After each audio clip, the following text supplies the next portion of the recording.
Start there. Yeah, Yay. Oh, let's do it. I can't get over how beautiful you look. Okay. Is everybody ready?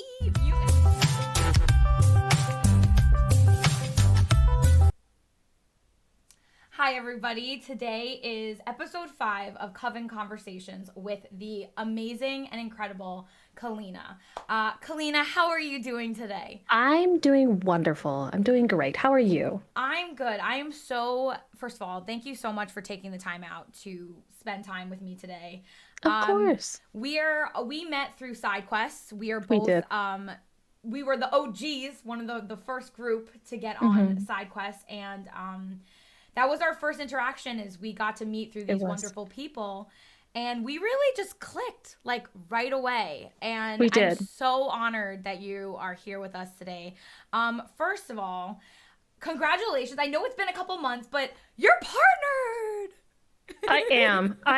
I am. It's still very surreal that I have that check mark. I count my blessings every day for attaining that, and I would not have been able to do it without the community. But yeah, it's been a couple months. It's been a Yeah. couple months. It's been since November, I believe. What November? do you feel like has been the biggest change since you've gotten partnered? Or is it kind of like the same, only now, you're at the next step of the adventure? A little bit of both. I feel that with reaching partner, a lot of doors have opened up for me and has inspired me and motivated me to continue what I'm doing and always trying to find things that I can do and explore with the community. Because I always try and share my experiences with the community. So it's been an interesting ride these past couple months for sure. So you got partnered in November, and how long were you streaming before that? I started streaming in June of 2017. Wow. So you're So you're so like 4 years, right? yeah, this year will be 4 years for me. Yay. I'm Yeah, it's at kind of I'm at crazy. 4 years too. It feels like the time flies, and also it also feels like it's especially when you start hitting a stride, like you're like, Hmm. whoa, this is happening. This is Yeah. really happening. So this is because I've known you now since we both got on side quest, but how did you find streaming? How did I find streaming? So the story behind me in streaming is a weird one because I was not playing chill, cozy video games like I do now. I was originally playing first-person shooters. I played a lot of Call of Duty many, many, many moons ago. This was back when Twitch was Justin TV, and I thought, you know what? I want to stream and share this game because I was really passionate about it. I played it all the time, but at the time, it was the community itself was really toxic, and Oh I was yeah. really worried about me being a woman on the internet playing Call of Duty would have been received. So a Yeah. lot of my own personal self-doubt and apprehension, and with a little bit of my own anxiety itself, kept me from really starting. So it wasn't until 2017 where I jumped in and, I explored different games. I dabbled in a lot. I played some retro, and it wasn't until I got into Pokemon, really, Oh. a Nintendo, franchise, where I jumped into Pokemon Sword Shield, and then ultimately Animal Crossing, and that's where I am now. Yeah, wow. First of all, I didn't know that I can't picture you playing Call of Duty. Like your Yep. energy is I have so not thousands of Call of Duty. hours clocked into it. I need okay, I feel like I need you to videotape yourself playing Call of Duty because until I see it, there's just because it's such a like that even everyone just knows the community of Call of Duty is like hardcore. And to Yes, me, you feel like being on a beach with like a margarita and you're just like I love resting that. and relaxing. Like, your energy is just the polar opposite of what I think of when I think of Call of Duty. So it's so funny that that's where your roots lie is in Call of Hmm. Duty. Yeah, Wow. yeah.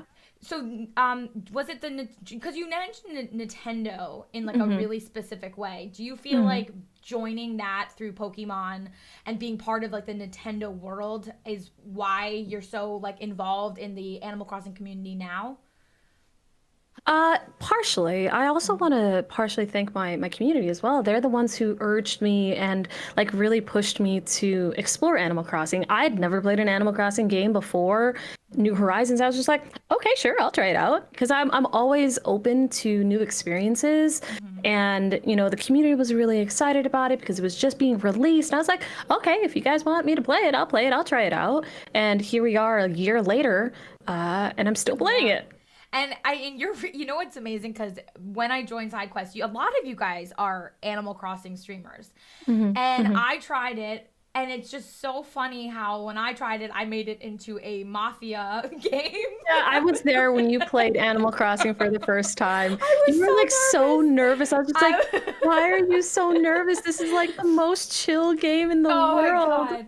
You know what it is that like you guys, are like my idols. I look up to you guys. You guys are amazing, and you were all there, being like, "We're so excited for you," and I'm like, oh no, I don't know what I'm doing. And you guys I spent like an hour in the airport. And I couldn't. You did. You totally did. I was just like, girl, you're Yeah. freaking out. Like, it's I okay. was. Take I a was deep breath. And I kept freaking trying to out. remind you. I was just like, take a deep breath.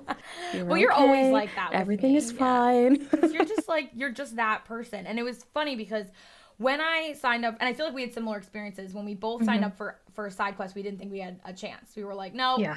no shot in hell. I mean, there was like how many applications? There was like Oh, yeah, there were hundreds. hundreds. And then I was like, I applied and I just forgot about it. I was like, I'm gonna get a rejection, moving right along. So I felt very out of place and I felt like a lot of people knew each other, and I felt like, ugh. And you were the first person who like really reached out their hand and was like, hey, hi, I'm here. Yeah, yeah. And it was the best. And I think that I'm grateful every day that I was able to. You knew Jambo, who's the Yes. creator. You knew Yes. her before, right? Yes, I did. We're both Chicagoans. We met through Twitch Chicago, and just on Twitter, I came across her, and like we instantly hit it off. Yeah. And when I found out she was creating a team, I was just like, wait, it's charity oriented? We get to give back? Sign me Yeah. up, because that's where a lot of my roots are outside of Twitch, is in charity and in giving back to the community. So I was all on board for that. And she set it up so that I feel like it's so inclusive and so I mean, I feel like it's on a numbers thing. There are people who are on every spectrum of the number scale, and a lot Yes. of communities don't do that. I felt like she really, as a team, they really chose people that were in it for the right reasons, and that's why we're all so close. Have you ever been on another stream team? I have. Was it a similar experience, or No, it's the complete opposite. It was, and I will not name names. Yeah, But please don't. yeah, I would rather not. But being able to join this team and like instantly right out the gates, like we all just kind of like connected. And for the first time in the years of streaming, I was just like, I felt like I found my people. Yeah. Like being able to just connect with others and not be apprehensive or shy. I was just like, I want to be your friend and your friend and your friend. And everybody was just super cool and chill, and we just vibed together. And that made me so happy. Because I've heard horror stories, and I refuse to get into those like numbers games, and also where a lot of other places make you like change your name, change your whole identity to become that wow. streamer team. And it was just such a breath of fresh air, and I feel like we have all really gotten to bond through this. But it's been an amazing eye-opening thing that there are people who are like-minded and have the same sensibilities on this platform, where there's people that are in this for the wrong reasons, and it's so nice to be in such good company.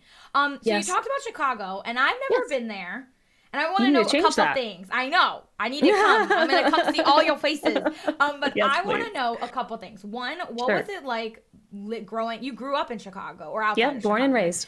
Okay, so what is it like? Because I am a New Yorker, and I feel like Chicago could like fight New York. They're like this, same energy. I think we could. I think we Yeah, could. I think you could take us, give us a run for the money. So I want to know, what's your favorite thing about Chicago? What's your favorite food in Chicago? And when can I come visit? Okay. And what was it like growing up in Chicago too? Okay. The thing that I love about Chicago is its diversity. It is a very diverse city. Like you can go to different parts of the city to get different types of cuisine. Here in my channel, like we talk about food a lot. Same. A lot. So good. We just do. So I like to talk about different types of food in my channel, and like with Chicago, you can get all sorts of food, and just the different types of cultures that exist, and just it's just huge and diverse, and I love that about the city. So that was the first one. The second question was like my favorite food. Oh Yes. man, that's really tough. People expect because I'm from Chicago, they're like, "Are you gonna say deep dish pizza?" Yeah, that's And what I'm I like, was. I was waiting "No, for. I'm not." I love deep dish pizza, but like, I say this a lot, but like Chicagoans, true Chicagoans, folks who were born and raised here, we don't eat deep dish pizza like you guys do. Like you're like your foldable pizza. Like we Yeah, don't eat that a lot. We don't eat pizza a lot because one, it's expensive, two, it's really thick, and three, it's messy. yeah. And we do them on special occasions. So I'm gonna I just choose. love you even more for just like saying the truth because I have a bunch of people from Chicago who are always like, our pizza's better than New York pizza. And it's not a better or worse. It's just that New York pizza is like part of our identity. Like we As it literally, is for Chicago too. yeah. I mean, but it's like you can't get any other kind of pizza here. No, There's no yeah. other option. So wait, so if not, so what's your favorite? Like if I were to come visit, what would I have to try? Going back to the diversity piece, like I can take you all over the city, and you can have Ethiopian food, you can have Vietnamese food, you can have Korean food, you can have Mexican food. I'll take you to my neck of the woods, and I'll show you Yes. some Mexican joints if you want some Mexican food. Oh, And like you can have the whole gamut of cuisine. So if I had to choose, I'm gonna choose tacos because we love tacos here. So I might yeah. take you to like Pilsen I feel like or I've never Little had a real Village. one. I've You never. haven't had a real taco before? I mean, listen. Like I've gone. I've obviously eaten Mexican food, but I feel like you will give me the real I deal. will. Like you'll I give me absolutely something that I'll will. never forget. Like like I True. feel like I'll have never lived until I've eaten a taco in Chicago with you, Yeah, wherever you like take me. oh my gosh, like go to a taqueria like in the middle of like I love how you Little say Village or that. Pilsen. Say that Like you'll again. get taqueria. Ugh, I wish I could do that. I sound like I can't do anything like that. Anything where I try to make an inflection in my voice, even remotely for anything, I sound like I'm drowning. I can't do it. It's bad. No, it's so beautiful. You make it sound like it's like amazing. No, but keep going. I also want to know what it's like growing up in Chicago. Growing up in Chicago, it for the most, but like my personal experience might be different from others, but like for me, I grew up in a very predominantly Hispanic neighborhood, but a lot of the folks in my neighborhood didn't really perceive me as Hispanic, even though I am Mexican and Puerto Rican. I am 100% Hispanic, but because of my skin tone. Sadly, it made things a little awkward growing up, especially my brother. He's very fair like myself, and he's redheaded. Oh So we wow. kind of like stood out like sore thumbs. So it was an interesting experience, but I wouldn't trade it for the world, really, honestly, because it really helped shape who we are, we being my brother and I. But I wouldn't live in any other city other than Chicago.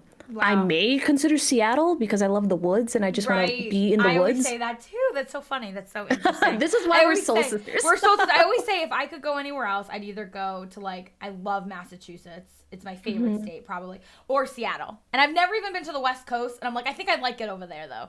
Like I think I'd like Washington and that energy. I could see both of us in Seattle actually. Like I making sense. go to Washington. It is such a beautiful, beautiful place, especially if you like the woods, because I know you like the woods. I You will do. love the hiking Have you paths. been to like the West Coast? I've never even been like past Ohio. So I don't know anything that's Wow. over there. I know, it's really sad. It's really, really sad. No, So you've it's been to the beautiful. West Coast? I've been to the Pacific Northwest. I haven't Okay. been to the West Coast. I've been to the Southwest. The West is Okay. the only place that I have not been. I want to go to Northern California Mm-hmm. and maybe Oregon to do some hiking up there as well.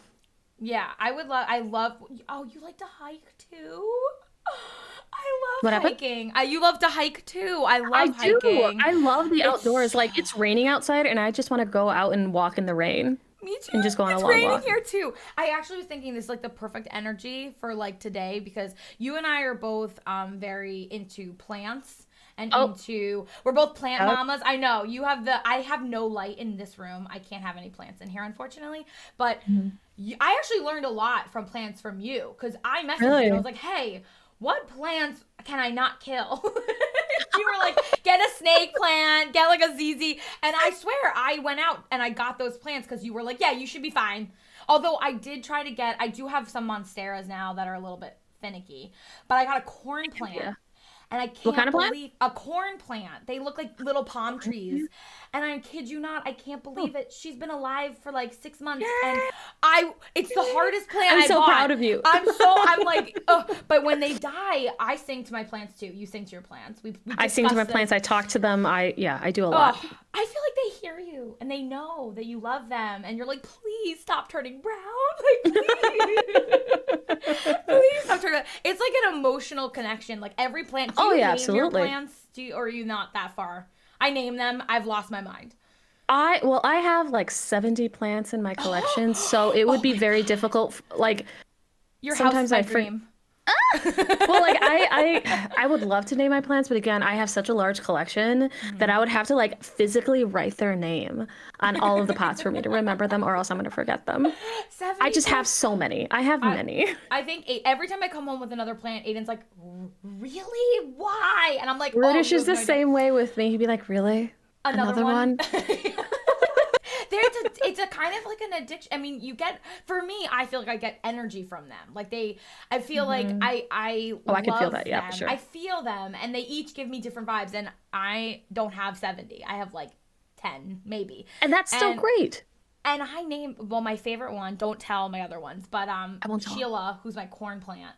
I had to nurse that baby. She was turning brown. Her leaves were falling up. I also have this giant monstera that I named Jurassic because it looks like it's from perfect. Yeah, it looks Great like from name. like the Jurassic, you know. And then I have this other monstera, different species. I'm still learning like what variations they are, but it's the one with the slits in it. So that's most likely a monstera or a Rhaphidophora tetrasperma. Oh wow, words. Okay, so many. I have so many plants. It's just like, okay, describe it to me. Maybe I'll know the name Big and I can give it to you. Slits. I think it's a monstera. I just don't know which Monstera kind. deliciosa. Okay. Ooh, you make everything just sound so special. But yeah, I named her Buffy because she was my favorite. But then my dog Slate ate 3 of her leaves, so I cried. Oh no, is he okay? Was he fine afterwards? He was totally fine. But I tried to get all non-poisonous plants for that specific reason. But I was crying. She was giving me new leaves, and I was like, oh yeah. And then Slate ripped off, and that actually happened to my most precious, most expensive plant. I was repotting it, and I accidentally broke off its leaf. And I cried for like a good hour. Like I as you know, I love my plants and I feel like connected to them. That for me to like accidentally break a leaf off, like my world came crashing down around me. I remember when we talked about that, you found spider mites and you felt so upset. We had a whole conversation about it. You were like devastated, and it's not even something you can control, and it's something that happens. I mean, people get mites, people get gnats. They we were I was so upset for you because you get very attached, and I feel like they have energy and they give you energy, and they especially through the pandemic, I always had dried flowers in my house and dried plants. And then for the pandemic, I was like, you know what? Let's bring some life. Yes. And one of the ones that's doing do you have any aloe plants? I have an aloe plant. I do. I have a really big one that I've had for a couple years. I shared her on stream. She's about like 2 feet tall, maybe 3 feet tall. Pretty big. How often do you repot her? Because I haven't. You haven't? Wait, and it's still in the same pot? It's still in the same pot. It's the same pot that I've had her in for like the past 2-3 years or so. Wow. And she's been growing leaves. And for folks in chat, I do tend to give the she pronoun to a lot of my plants. I don't know why. I just give them she. So what's funny is my aloe plant is a he. So I was gonna say maybe. If they're into that sort of, we can introduce them to each other. But I have my plants are named, like my corn plant is Sheila because she's, I don't know. I just feel like she's a Sheila. And then my snake plant is Kristoff because that's amazing. He looks like a Kristoff. I love that. I wish I could name my plants, but I just can't. Wait, Kaelena, look at my new phone case. I named him Larry. You named your phone case? I did, and I had a whole to-do. So wait, tell me how crazy this is. So I have like anxieties about changing things on stream that like when stream is going really well, I'm like, you can't change anything, nothing. And I kid you not, I refuse to change my phone case because I was scared it was gonna mess up my stream. Make that make sense for me. How do they even correlate? Okay, so you didn't want to change your phone case because you felt that that was directly related to your stream. It's not. I'm just trying to put two and two together. I'm trying to make sense of this. I feel like my But brain, hey, if you feel that like that's working for you, then leave it be. Hey, if it works for you, it works for you. I changed it to Larry and it was okay. It's okay? Yeah. Then we're good. Stream is okay. And you're here with me now. So that's what I'm here. It's fine. Everything's good. Yeah, actually, so aloe plants can put out new leaves and they can get sunburned, but they love the light. Aloe plants love light. It's not like other where like succulents, if you put them in the do you have succulents? Are you a succulent? I have a couple succulents, but I prefer to do tropicals because of not being able to get like the soil mixture correct or like the watering correct. People say that succulents are really easy to take care of. They're not. I'd like to say the opposite, that I think that succulents are actually really hard to take care of. Completely agree. The only thing that's beneficial is that they're easy to propagate. Like, if anyone doesn't know what propagation means, it basically means you take a little piece of the plant, and it's usually the leaf, and then you know, for succulents, you can lay them out over soil, you mist them, and then they will sprout from the end of their leaf, and you get a whole new plant. So you can make plants on plants on plants from succulents, but it's hard. You can still propagate other plants as well, right? But it's just a little bit more finicky. So you bought a house. I did. Recently-ish, yes, right? 3 days before quarantine in 2020. My gosh. Wait, you know what's so crazy? I bought a house too in this past October in the pandemic, and I feel like very few people will understand what it's like to get a new house and do that through a pandemic. It's insane. How do you like having your new house? I feel like I haven't fully moved in yet. Like, I love my house. The rooms that are done are like my office because I need it for my stream and the content that I create. And then the second room I finished was the green room. That is my room with all of my plants. That's the name of the room. Those are the only 2 rooms done. Like, we have a couch, we have a table, we eat at for dining.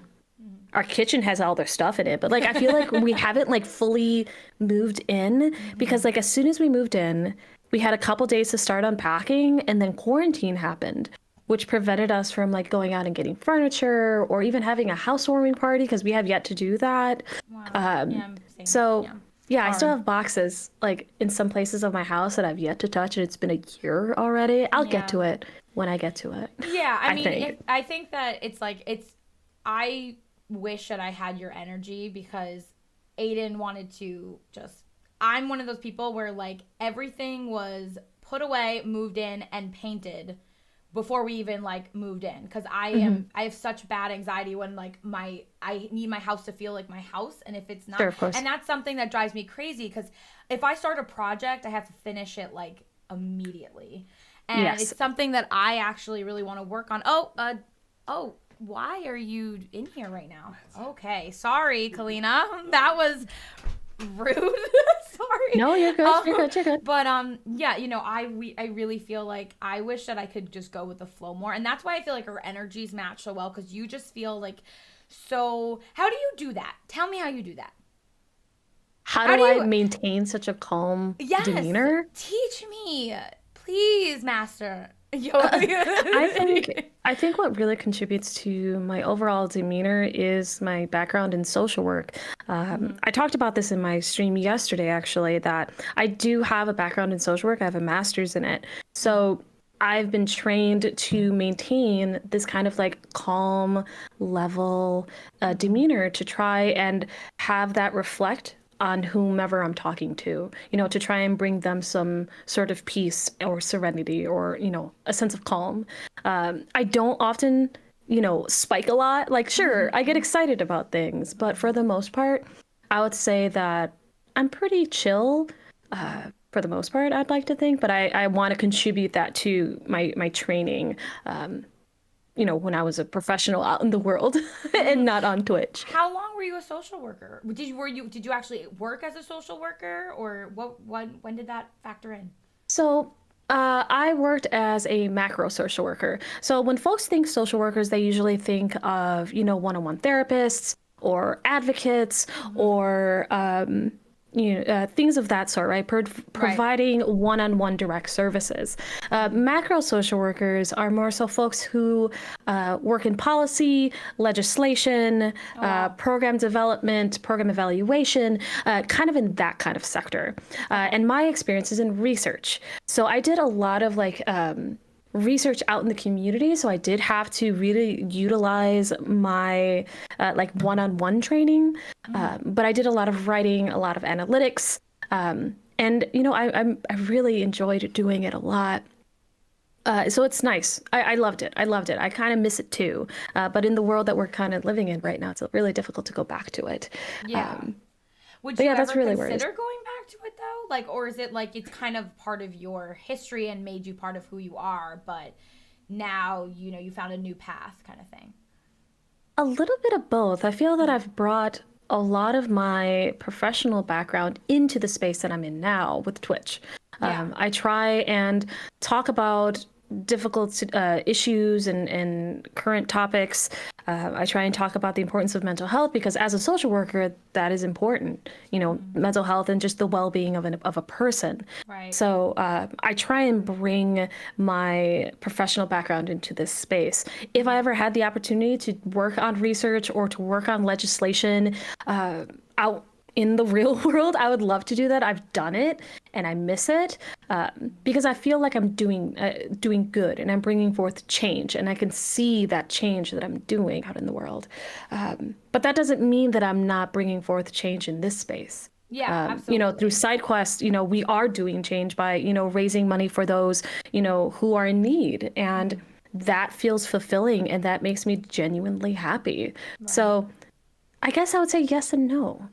So you also feel like your training has taught you a certain way you speak, a certain way you carry yourself, and now it's part of who you are. It's become second Yes. nature, and you Yes. are implementing that. Then that's a beautiful thing. Like that you can use the assets and the skill set that you learned in sort of like a previous part of your chapter of your life, and now Hmm. you're implementing that in a real boots on the ground way on your platform on Twitch, which Yes. is beautiful, and it actually makes so much sense why I feel so calm with you. Oh, I'm so glad.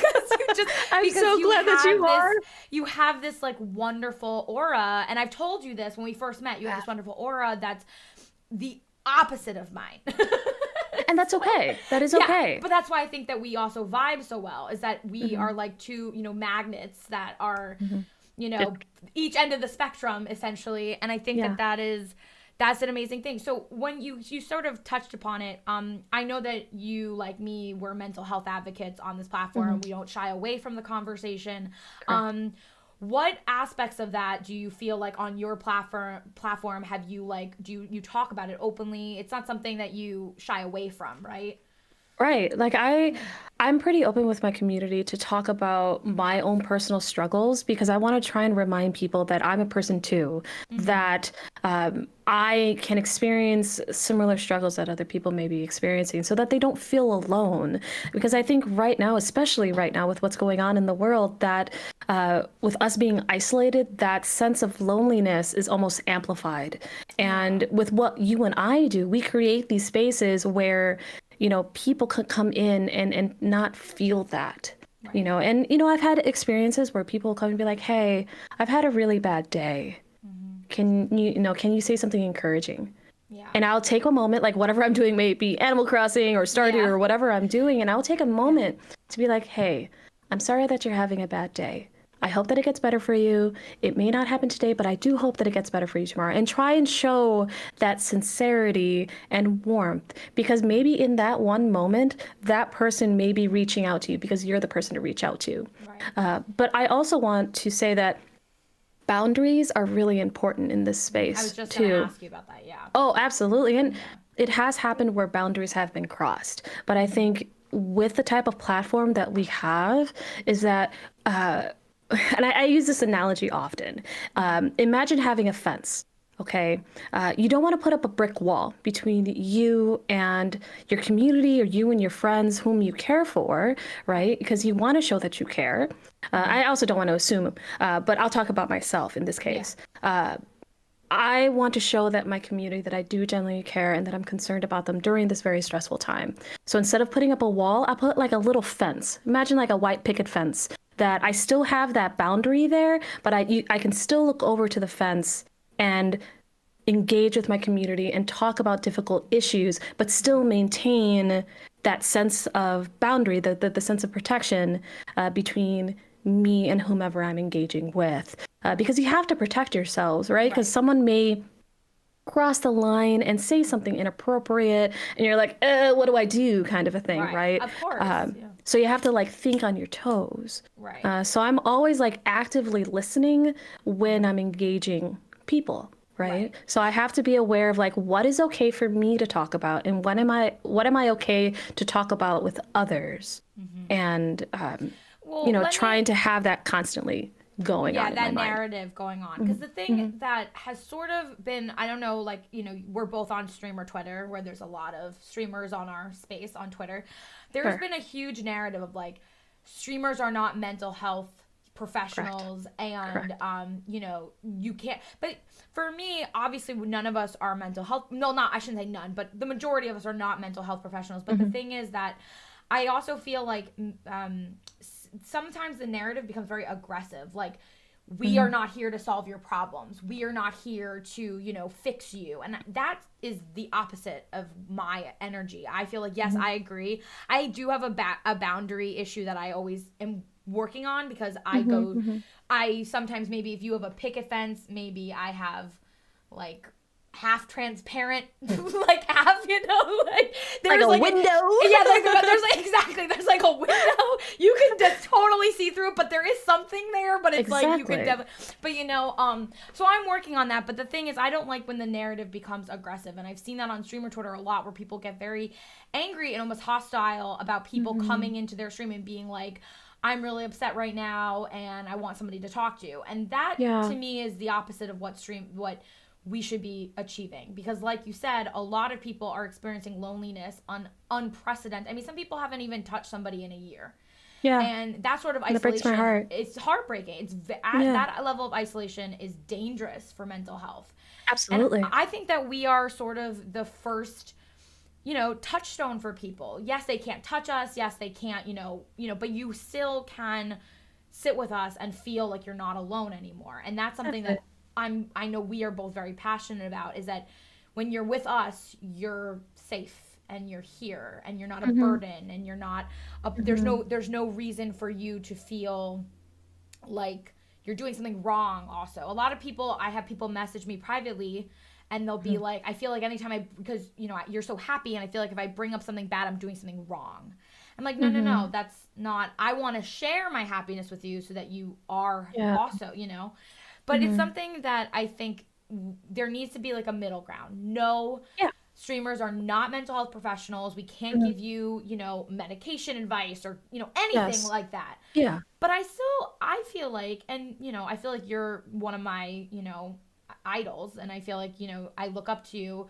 I feel like Oh when my you gosh. say it's a picket fence, how do Hmm. I also, if you can give me some advice, how do I also make it so that, I'm because I don't really protect myself. And I've had 5 instances where people have messaged me right before they do Hmm. something bad. Inappropriate. Not necessarily inappropriate, but like dangerous to themselves. I don't want to trigger anybody, but you I can. understand. Yeah. Yeah. So, and I'm there for them, and I've spent hours talking to them and trying to Hmm. work with them. But that also is very draining for me. So like, if it was in your situation, I'm sure you would still talk to them and you'd still help them. But like, how did you begin the process of building those boundaries? Like, what were your first steps? Okay, so boundaries are really important for me, Yeah. due to, my background and what I do. Um, so first, being very introspective and realizing what is okay for me, what can I allow other people to engage me on, right? And in the event where somebody were to cross that boundary or say something that can be triggering or Hmm. inappropriate or it just crosses that boundary, crosses that picket Right. fence. I try and take that moment to, one, try and be there for that person, but also remind myself that, okay, Kaelena, you are not this person's therapist, but you can help them. I do have resources that I will often share with people. I have like this long Google Doc of contact numbers that if somebody comes in and shares that they're struggling with something, I give this to them and be like, hey, I may not be able to help you right now, but if you reach out to one of these agencies, somebody will pick up the phone and they will help you. And they're more equipped too. Yes, exactly, exactly. Because you might be in the middle of something. You may be working on your stream or something or another, and something just happens and catches you off guard, and you have to think quickly and try and process what is going on. I have the tools, I have the tools. I've learned how to address those kind of situations, but not everybody does. Right. So yeah, And I also try that and social share. work component definitely helps. Absolutely. Definitely. I also try and, how should I say this? I try and take that moment almost as a teaching moment, and this is not just in regards to someone sharing their struggles, but say if somebody does say something inappropriate, I'm talking bigger picture, right? If somebody crosses a line with you, right? If it's a troll, I'm not going to even take that moment to teach, because a troll just wants to come in and cause chaos and leave. That's fine. But if somebody were to come into a stream and say something that is inappropriate, I'm just going to use that word, it's inappropriate. I will take a pause and address that comment and inform as to why that comment is inappropriate. Because if you just say, hey, you can't say that, that is not teaching the person. They're not going to learn as to why that comment is inappropriate. And I try not to use black and white language of like, that is good, this is bad, because that's very black and white. So I try and use like gray language or like middle ground, neutral language. So I try and inform them, be like, hey, this is inappropriate because of X, Y, Z. Or, one of my mods, and I love my mods, they will reach out to the person and be like, hey, just to let you know, this is, a sensitive topic to be shared in chat. It can be triggering or, whatever it may be. So really, because your mods are like a reflection of you, that, try and help them have the tools that you may have. So that's how I try to do that. You have hotlines that are like a bot that, do they scroll through your chat, or do you do like an exclamation hotline sort of thing so that you have the access to it when you need it? I have an hourly timer that goes off in my chat, and it starts off with "You matter," and in that hourly timer, I have major hotlines, so like the suicide hotline, eating disorder hotline, addiction hotline, veterans hotline, and then at the very end of that command, or in the very end of that timer, I have a link that it's for like international viewers, or if there is a hotline in which you're looking for that is not previously mentioned in the in the timer that goes out, that they can open that and it's like pages long, and they can look for their country, and then via country they can look for the I love that agency that they want to try and reach out to if they're in need.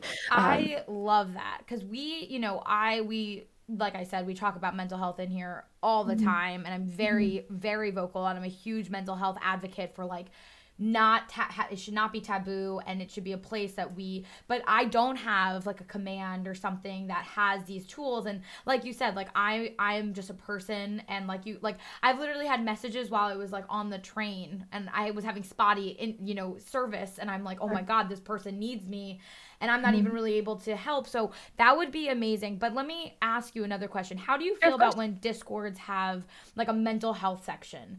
Because for me, I get nervous because I'm not going to patrol it. As you know, I friggin' loathe Discord. So it's just a tackle for me to even just get in my own Discord, let alone always be patrolling and checking. And I don't want to make that a pressure of my mods either. That's a huge responsibility. And my fear is that somebody's going to come in at a moment of need and no one's going to be there, or no one's going to be, addressing. And then I'm going to get messages like, I needed you, I posted in your Discord. Like, and what if something happens and if they had just messaged me privately in a place that I check all the time, I could have helped them. And then there's this pressure and guilt. And so how do you feel about like mental health sections in Discord?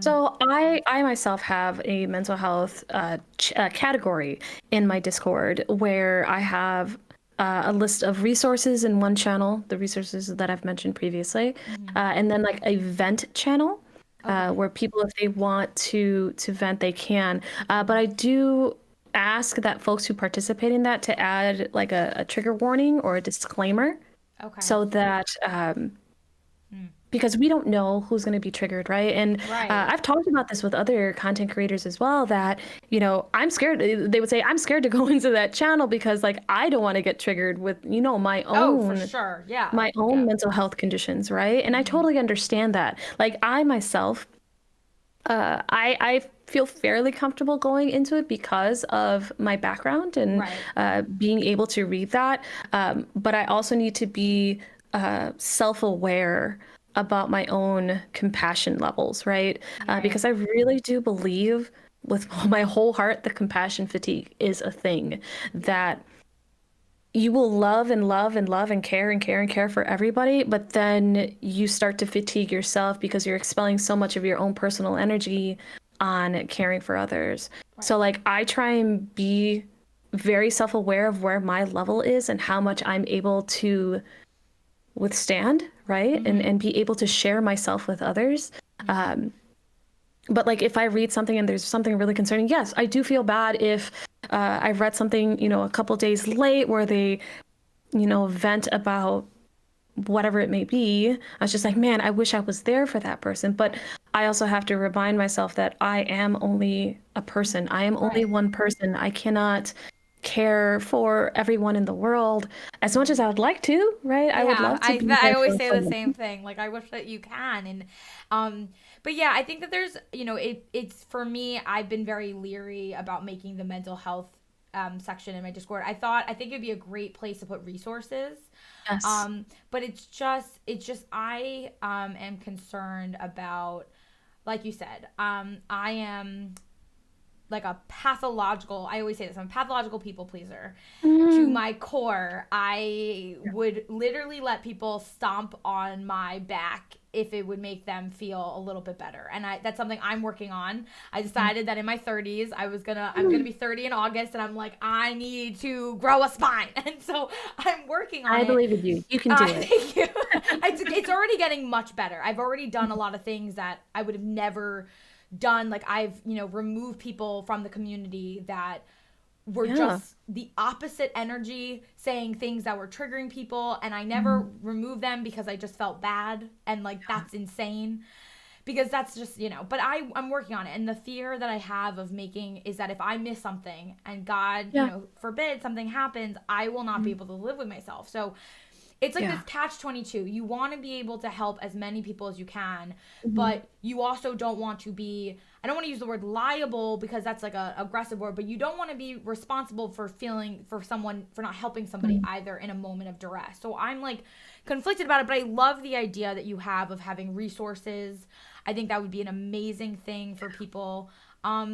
And I think that this is a conversation that's painful and it's hard, and it's something that streamers pretend is not existing. My biggest complaint is that streamers are not exempt from the world. We see what's going on in the world, and so many streamers have these amazing platforms and they don't use them to, you know, talk about the things that are painful.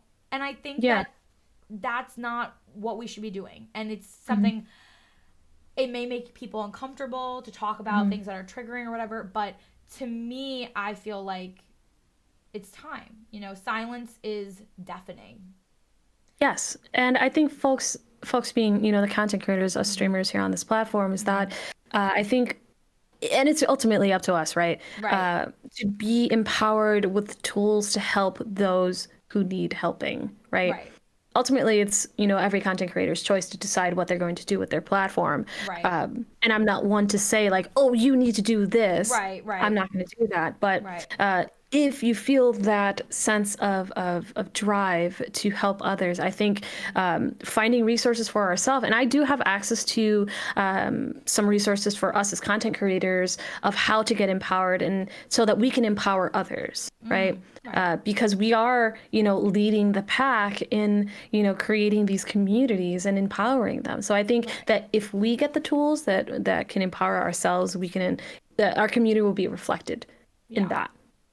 And I think that's like an amazing thing, that just having the resources that are available and Mhm. having things that we can use to help protect ourselves, that can help others, like just having that be a place, a stepping stone, Mhm. is great. And I think that that's really, I mean, you've given me literally some of the best advice. I mean, back when I was in, like, this past October, actually, when I was deciding about becoming a full-time streamer or anything, you gave Mhm. me literally the best advice, I think. And do you mind if I share? I've shared it a Oh, yeah, million sure, times. sure, go. By all means, But go you on. said, in terms of, for anybody else who's pursuing streaming or thinking about streaming, Kalena's advice was, be a shark, keep swimming, don't be afraid to pivot, don't be afraid to change things, and until you find that sweet spot that feels right for you, just keep going, don't Mhm. stop, pivot.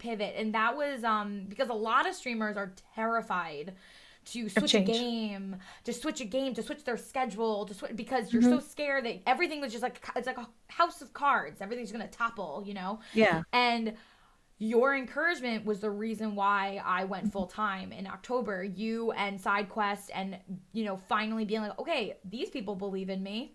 Yeah. Maybe I should try it. Do it. And it's really good advice. And I think, you can learn a lot from each other. And I think one of the beautiful things about SideQuest, and the beautiful things, is that there's no, in my opinion, there's no like competition. There's no like, Oh no. we all No, are no. so supportive of each other in a really genuine, sincere place where it's not. Mhm. That's why I think it's great, because it's not numbers based. Yeah. And I think that there's no competition because there's huge spectrum of sizes on the community, which is Yeah. amazing.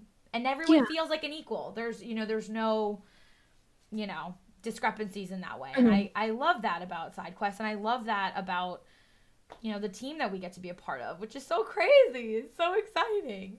Yeah, and I gotta say that I'm really proud to see the changes that you've implemented into your channel and the things that you've done with your channel. I'm really happy to see what you've done. But I do also want to give another piece of advice, Yes, is always please. to practice self-care. When you feel that, yes, continuing to pivot and finding your niche and finding your corner of the internet that works for you is to not exhaust yourself, I agree. right? Yes, Um, absolutely. so that once you find what works for you, like nurture it and care for it, like you do with your plants, do that, but also be aware of yourself Right. and see how much energy you're expelling, because you don't want to exhaust yourself. You I don't want know. to be like fall apart, right? At the seams. Um, Streamer fatigue is a real thing. Streamer oh, burnout is absolutely. is a hardcore thing, and it's, yeah, what's funny is I was thinking about doing like a partner thing, and now everyone's gonna lose their minds because I said the word partner. And I really, the funny thing is Dramakins, another side quest member, Mhm. she said that, when she was partner pushing, all that was like the worst decision she ever made, and she was Yes, she has very something. Yep. outspoken about that. And a lot of people, there's like a push pull about that sort of thing. Mhm. And it's sort of, it's kind of, I feel like you're absolutely right. That is 100%. You got to self care, you got to take care of yourself. And I think I don't know, partner pushing feels like, maybe, I don't know how I feel about it. I feel like Yeah. I feel like you get in your brain a little bit about, Mm-hmm. everything. Mm-hmm. So, yeah. Around that time when we had that conversation about Yeah. streaming, it was in October, and I applied for partner in October. So I was Yeah. just like right in the thick of it. All Yes. right. Because I actually pushed off applying for partner a whole month because I wanted to make sure that um, I was able to maintain the numbers that we need to maintain for applying for partner. And I got into my head a lot. And I'll be totally honest, like I was stressed. And a number of my members of my community can attest to that like it was a very stressful time for me. And I wouldn't trade it for the world, right? I'm super grateful and happy that we got to that. but that process right before getting the check mark was rough. Yeah. And I'm being totally honest with you. Yeah, you have to think about every aspect, and you're scared to take a day off because your numbers Yes. with it. And I think that fixation, like, or worry or concern, or even Mhm. just thinking about it is something that I think would, I feel like, and technically speaking, I could apply right now. Like, I'm eligible, I can do it. But I don't know. It's one of those things where and I look up to you so much, and Mhm. I watched, you are, since I've known you, you're just such an inspiration for so many. And even like me and Thank Ty you. talk about this, you're just wonderful. And it's something that I feel like if I were to do it, I would like consult with you. Please, by all means, Like I would talk to you first message because I me. really I would love I to. value your opinion on it so much, and I value your journey through this platform Mhm. because you've been going all the way full circle now. You've been here on this platform since Justin TV. TV. Yeah. And also, let me ask you, since you've been around the block, so to speak, how has have you seen? Because we were talking about this yesterday.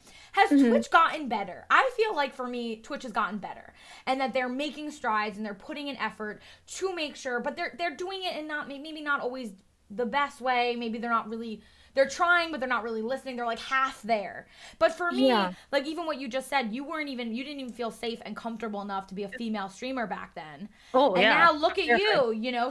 So I would love to hear your input about that. Like, do you see a change? Have you seen that communities are less toxic, and that sort of like, we all know those communities that just spew Yeah. trash. So do you feel like it's gotten better, or I'd love that.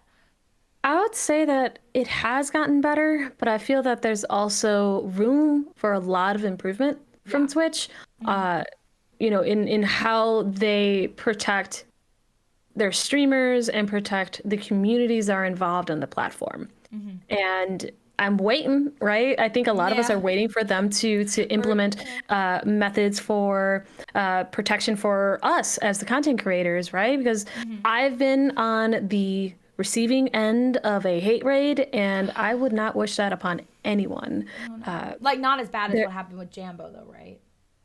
no, no. Okay.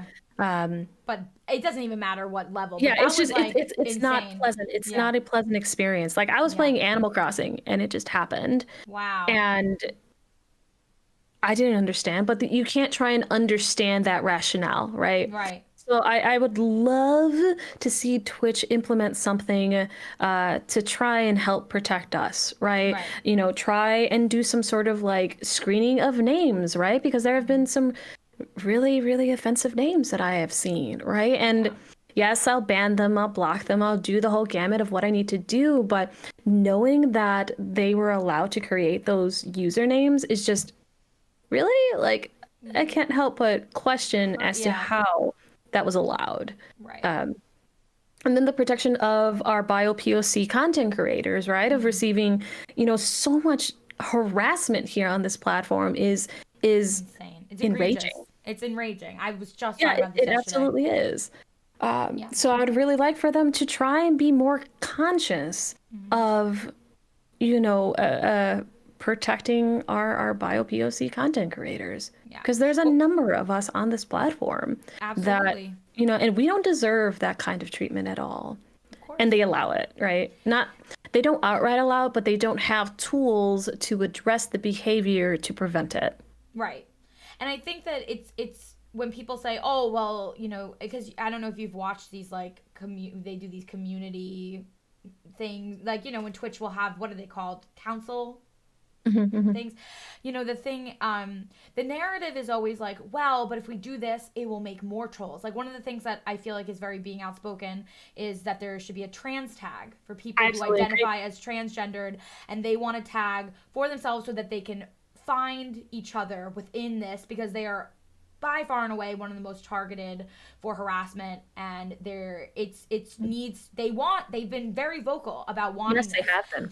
And for some reason, Twitch keeps saying, no, that will mean you'll get more trolls.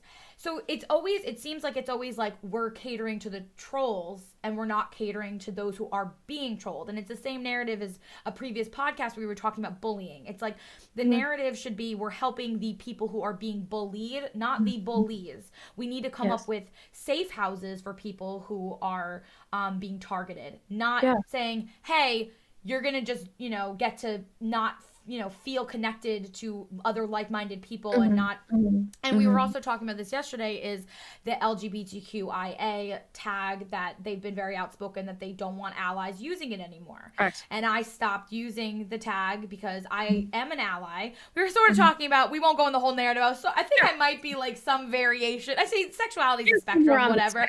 We're somewhere on the spectrum. TikTok has messed with my brain, but but the thing is that, I would love to have an ally tag so that, no, I'm not taking away this that's very important for you guys, but I'd love to have something that says, no, I'm a safe place and this is a safe place for you guys too.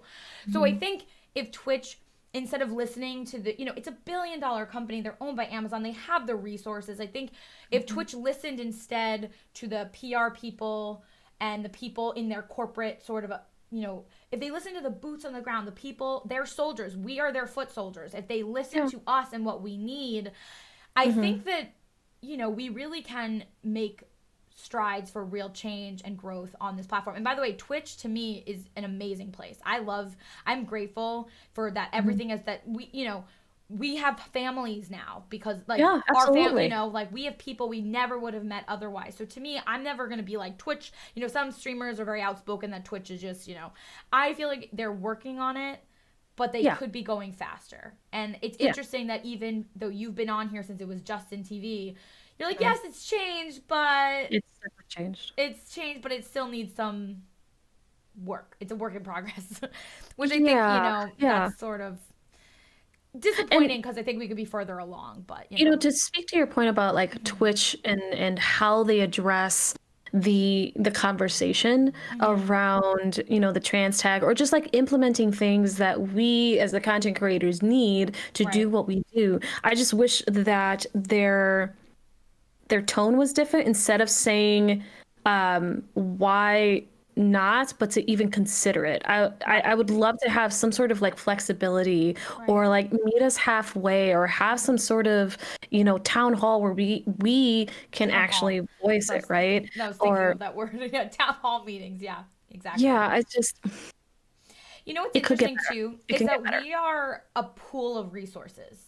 If they even just emailed a chunk of us and pooled and give us a survey and we could write in, they have the resources and the disposable income to do this. And I think they don't do that because in some ways, Twitch there's a lot of grandfathered in of these sort of spammy, toxic, the sort of things that we all see, we all roll our eyes out, they're not our cup of tea, whatever. But I think that Twitch sees that we're moving away, we're evolving away from that sort of style.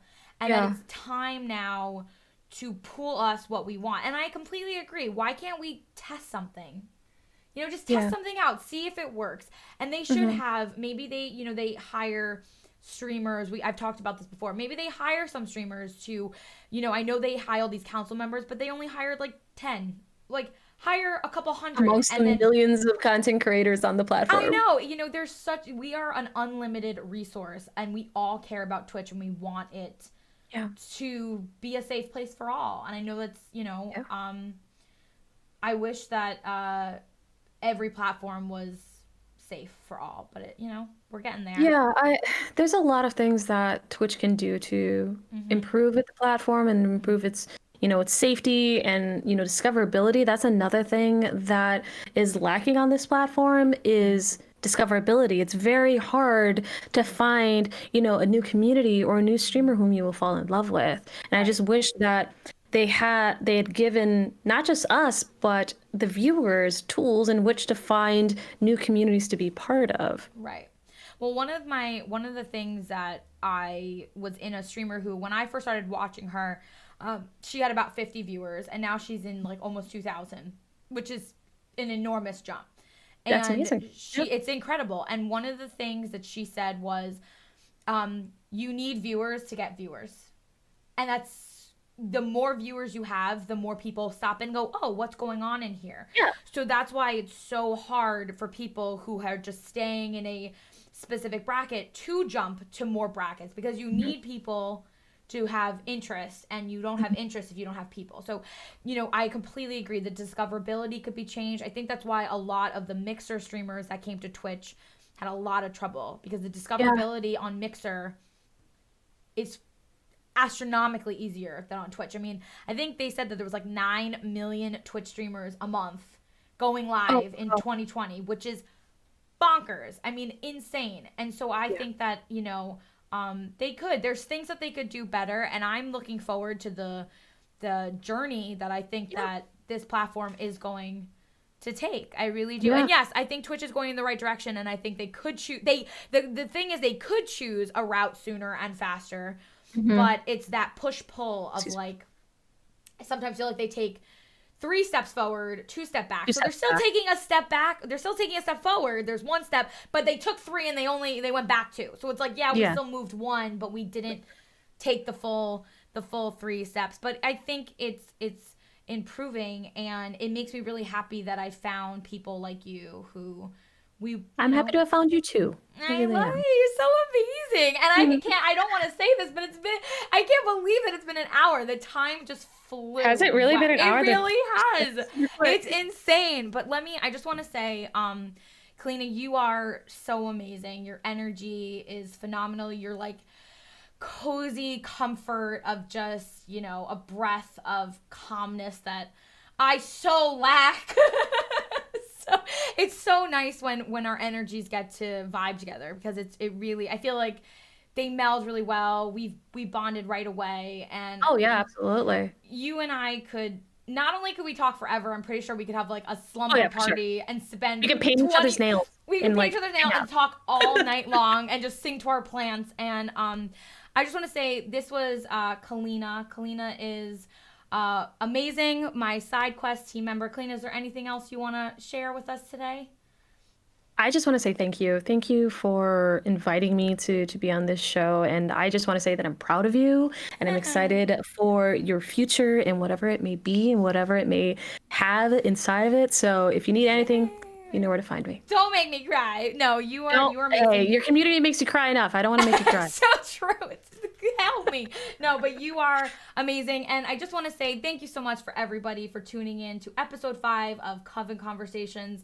My co-caster today was Kaelena, and we are both part of Team SideQuest, which is a charity-centric, wonderful group of streamers who have like-minded sensibilities of inclusivity, openness, wholesomeness, and a little splash of chaos, depending on, a comfy or chaos. You get a nice variety here.